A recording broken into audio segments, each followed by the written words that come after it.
Hi guys, welcome back to the Chef Mooney channel. Today I'm going to do this simple chicken dish. It's got some beautiful fresh tarragon in there. It's going to be lovely. Come on guys, let's get started and we'll show you how to make it. You want to get your medium-sized pan with 2 tablespoons of olive oil or vegetable oil. Get it nice and hot and then begin to fry your chicken. I'm going to season with salt and pepper.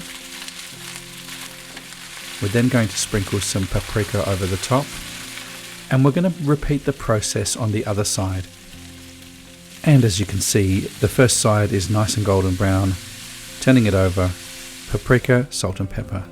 Once that's nice and toasty, we'll just put it onto a plate just to rest for a little bit while we continue on with our sauce. I'm adding the sliced onions and the celery.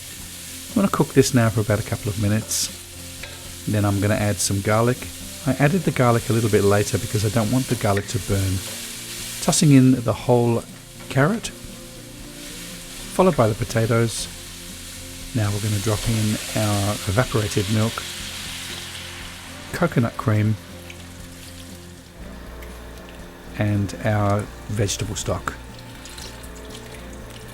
Pop the chicken back into the pan. Make sure it's evenly distributed. Don't forget to pour those juices that are resting on that chicken.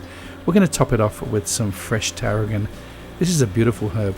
If you don't like tarragon, you could use another herb like basil or oregano. Now just pop the lid on and we need to simmer this very gently on the stovetop for about 30 minutes. And as you can see, the potatoes are broken down and produce this beautiful thick sauce, jam-packed full of flavour. It's absolutely delicious. And I've served mine with just some steamed rice. You could serve yours with noodles or mashed potato, whatever you like. And thanks again for joining me on my channel. If you haven't subscribed to the channel, please do so. Give it a thumbs up, it really does help. I will see you on my next recipe next week. Bye for now.